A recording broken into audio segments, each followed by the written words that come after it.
Assalamualaikum warahmatullahi wabarakatuh. Halo everyone, kembali lagi bersama saya Echa Wulandari, mahasiswa Pendidikan Sejarah Universitas Negeri Medan dengan NIM 31933211010. Nah, adanya video ini dibuat, saya akan menjelaskan mengenai konsep dasar kewirausahaan. Terlebih dahulu mata kuliah ini diampuh oleh Bapak Ricu Sidik, MPD. Baiklah, di sini sudah muncul mengenai konsep dasar kewirausahaan, yang dimana itu ada pengertian kewirausahaan, yang kedua itu ada ciri-ciri wirausaha. Kemudian yang tiga itu 3 variabel penting dalam wirausaha. Yang keempat itu ada keuntungan menjadi wirausaha. Yang kelima itu tipe wirausaha. Yang keenam itu ada 6 watak wirausaha. Yang ketujuh itu sikap wirausahawan. Yang kedelapan itu keuntungan menjadi wirausaha. Yang kesembilan itu ada hambatan. Yang ke-11 itu ada pilihan wirausaha. 11 itu kelompok wirausaha. Dan yang ke-12 itu ada wirausaha dan pembangunan. Dan yang nomor yang terakhir yaitu nomor 13, pentingnya wirausaha dalam pembangunan. Oke, lanjut. Ini ada pengertian wirausaha. Yang dimana wirausaha ini adalah orang yang mempunyai kemampuan melihat dan menilai kesempatan-kesempatan bisnis, mengumpulkan sumber daya dan mengambil tindakan yang tepat untuk menjalankan usaha dalam mencapai tujuan organisasi atau keuntungan yang cukup optimal. Kemudian di slide selanjutnya tuh ada ciri-ciri wirausaha. Yang pertama itu mampu mengambil keputusan dan bertindak secara cepat dan tepat. Yang kedua itu ada kreatif, inovatif, dan kepeloporan. Yang ketiga itu ada berorientasi pada PDCA, yaitu Plan, Do, Check, and Action. Yang dimana PDCA ini adalah pendekatan 4 tahap yang berkelanjutan, biasanya dipakai untuk meningkatkan proses, layanan, atau produk dalam manajemen proses bisnis. Apa sih plan itu? Plan itu adalah perencanaan yang dimana pendekatan 4 tahap yang berkelanjutan itu biasanya dipakai untuk meningkatkan proses, layanan, atau produk dalam manajemen proses bisnis. Yang kedua itu ada do, yang dimana do itu adalah melakukan setelah membuat perencanaan yang tepat serta menyiapkan solusinya. Maka tahapan selanjutnya dalam PDCA ini adalah melakukannya atau menguji coba. Yang ketiga itu ada tahapan cek. Apa sih itu cek? Yaitu cek itu adalah memeriksa, yang dimana tahapan checking ini menjadi upaya penting dalam siklus PDCA, dikarenakan dengan melakukan checking ini kita akan mengetahui kesalahan dalam tahapan kedua yang sempat dilakukan. Selanjutnya itu ada action.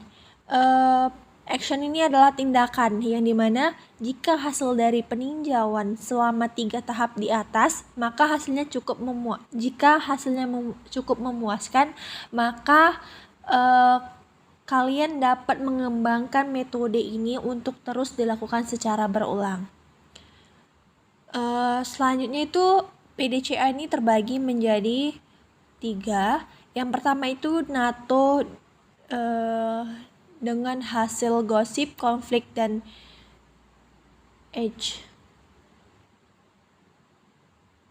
Yang dimana NATO itu singkatan dari kata not action talk only, yang dimana merupakan jenis orang yang terlalu banyak bicara dan omong tetapi miskin tindakan nyata.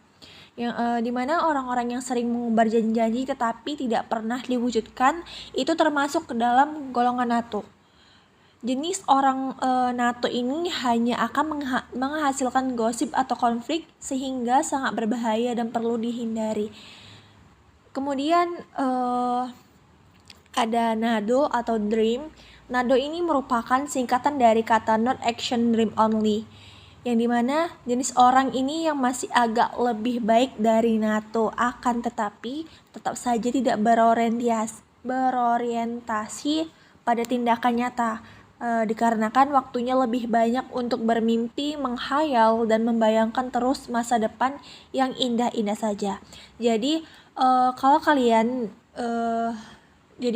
jangan pernah gitu menghabiskan waktu kalian dengan jenis manusia seperti nado ini ya, apabila Anda tidak suka dengan karya seni atau visi.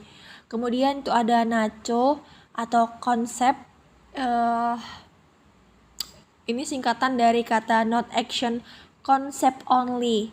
Ini jenis orang yang miskin tindakan, akan tetapi kerjaannya buat membahas, mengolah, dan membuat konsep atau bahkan teori saja.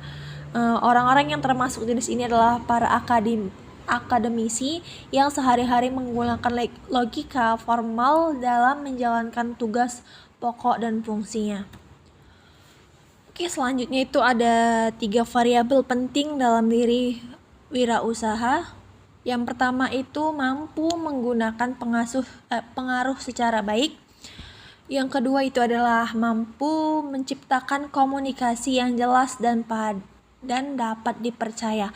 Yang dimana untuk para pengusaha itu atau wirausaha mampu menciptakan komunikasi yang jelas, yang mudah dimengerti oleh para konsumen, dan setiap omongan yang disampaikan oleh konsumen ini dapat dipercaya. Yang ketiga itu menetapkan pencapaian tujuan organisasi. Kemudian selanjutnya itu tipe wirausaha. Yang pertama itu ada wirausaha rutin, yang dimana diarahkan pada kegiatan rutin organisasi usaha seperti produksi, pemasaran, personalia, keuangan, administrasi, dan lain sebagainya. Yang kedua itu ada wirausaha arbitrage, yang merupakan mereka yang mampu mengambil keputusan pada 2 kondisi yang berbeda dan mampu mengambil peluang untuk memperoleh keuntungan pada kondisi tersebut. Yang ketiga itu ada wirausaha inovatif, yang dimana ini orang yang mampu mencari atau memanfaatkan dan menemukan sesuatu yang baru agar perusahaan selalu menjadi pelopor dan tindakan stagnan sehingga usaha yang dilakukan dapat lebih berkembang. Yang keenam itu ada 6 watak wirausaha. Yang pertama itu mempunyai kepercayaan diri yang kuat. Yang kedua itu berorientasi pada tugas dan hasil. Yang ketiga itu mampu mengambil resiko. Yang keempat tuh mempunyai jiwa kepemimpinan. Yang kelima itu ada inovatif, kreatif, dan ulet, yaitu dia selalu mempunyai ide-ide yang selalu kreatif dan ulet atau tekun terhadap pekerjaannya gitu. Yang keenam itu ada berorientasi ke depan atau meritage. Kemudian dalam selanjutnya itu ada sikap wirausahawan, yang dimana kita ini sebagai wirausaha atau pengusaha, kita harus memiliki sikap-sikap yang memang mencerminkan kita sebagai pengusaha agar kita lebih disukai oleh para konsumen kita. Yang pertama itu berani mengambil resiko. Kita harus berani mengambil resiko, baik itu dari segi modal, bagi pendapatan setiap harinya gitu kan. Jadi kita mau tidak mau harus menanggung resiko gitu, apapun yang terjadi dalam usaha kita. Yang kedua itu kreatif dan inovatif. Ini tadi kita harus selalu memiliki ide-ide atau gagasan yang baru gitu untuk usaha kita. Yang ketiga itu mempunyai visi. Yang keempat tuh mempunyai tujuan yang berkelanjutan. Yang kelima itu harus percaya diri. Ini juga penting banget untuk kita membuka usaha itu dengan percaya diri. Kemudian itu aktif, energik, serta mampu memanfaatkan waktu secara tepat. Yang ketujuh itu memiliki konsep dan selalu berpikir positif. Yang kedelapan itu harus bertanggung jawab. Yang kedelapan itu kesembilan itu selalu belajar dan menggunakan umpan balik. Kemudian itu ada keuntungan menjadi kewirausahawan. Yang pertama itu dapat mengontrol usaha secara mandiri, mampu mengembangkan potensi secara penuh, kemudian memperoleh keuntungan sesuai keinginan. Yang keempat itu membuka lapangan kerja bagi orang lain. Ini hambatan menjadi wirausaha. Biasanya orang kemudian melakukan upaya menghindar atau blessing karena tidak ingin repot, tidak ingin beresiko dalam hidupnya. Ini sangat tidak perlu dicontoh gitu kan.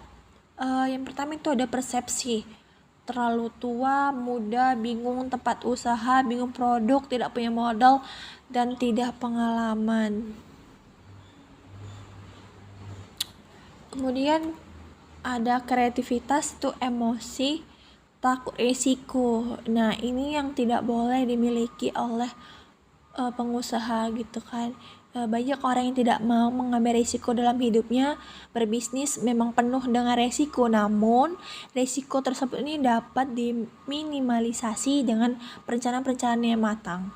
Kemudian lingkungan, kurangnya dukungan. Nah, kurangnya dukungan ini sepertinya pohon ini cukup sulit untuk memulai bisnis karena kita tahu gitu, tanpa dukungan dari keluarga dan teman-teman, perjuangan itu terasa berat. Kita perlu waktu untuk melakukan pendekatan dan menjelaskan prospek bisnis kepada mereka. Ya, kemudian selanjutnya itu ada kultural, budaya yang menghambat. Kemudian adalah intelektual, yaitu tidak berpikir logika. Pilihan kita jadi kita lebih memilih intra-entrepreneur atau business entrepreneur atau social entrepreneur, technopreneur, kemudian creative entrepreneur atau bureaukrasi entrepreneur atau ecopreneur. Kemudian kita atau lebih memilih academic entrepreneur nih gitu. Kemudian selanjutnya ini ada rasio pengusaha yang dimana di negara Singapura ini ada 7,2%. Kemudian Cina dan Jepang memiliki rasio 10%. Kemudian di daerah Amerika Serikat ini memiliki rasio 11,5% dan di Indonesia ini 0,18%. Kemudian David MC Leland mengatakan negara dapat makmur jika rasio pengusaha minimal 2%. Kemudian kelompok wirausaha Indonesia itu terdiri dari usaha kecil rumah tangga, usaha kecil, usaha menengah, usaha besar. Kemudian penyerapan tenaga kerja ini ada UKRT dan UKM sekitar 99%. Kemudian ada usaha besar sekitar 1%, dan sum THD PBD 60%.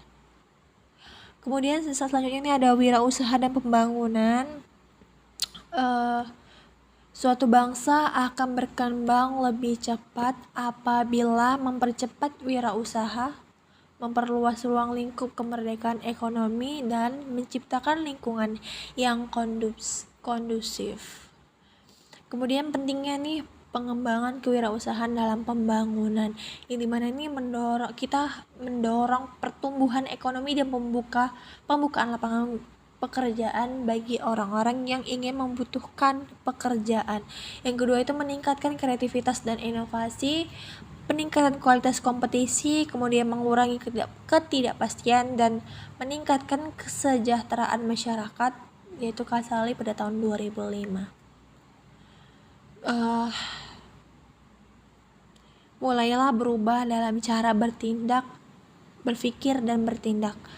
Mungkin itu saja yang bisa saya jelaskan mengenai konsep dasar kewirausahaan.